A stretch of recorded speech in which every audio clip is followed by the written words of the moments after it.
అమ్మ చెప్పిన ఒక చిన్ని కథ. ఒక ఊరిలో ఒక రైతున్నాడు. అతని పేరు రామనాథం. ఆయన గొప్ప దయాగుణం గలవాడు.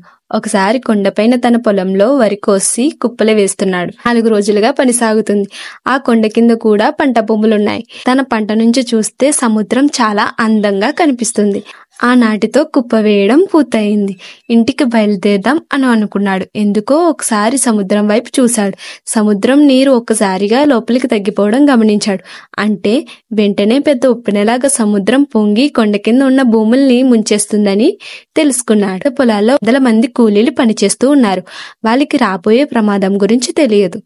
వాళ్ళని కేకలు వేసి పిలిస్తే అందరూ రారు. వారి ప్రాణాలు ఎలా అయినా కాపాడాలని అనుకుని ముందు వెనక ఆలోచించకుండా వెంటనే తన కుప్పలకి నిప్పంటించి సహాయం కోసం అందరినీ పిలిచాడు. కూలీలు మంటల్ని చూసి రామనాథాన్ని కాపాడదామని కింద పొలాల్లో పనిచేసే రైతులందరూ మానేసి గబగబా కొండెక్కారు. వాళ్ళని నవ్వుతూ సంతోషంగా ఆహ్వానించాడు.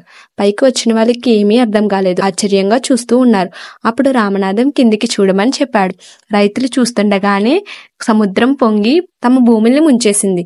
రైతులందరూ కృతజ్ఞతతో రామనాథాన్ని అభినందించారు. ఇప్పుడు మర్చిపోతున్న పాత కథలను గుర్తు చేసుకోవాలి కదా. ఇలాంటి తీయని అమ్మ చెప్పిన కథల కోసం సబ్స్క్రైబ్ మై యూట్యూబ్ ఛానల్.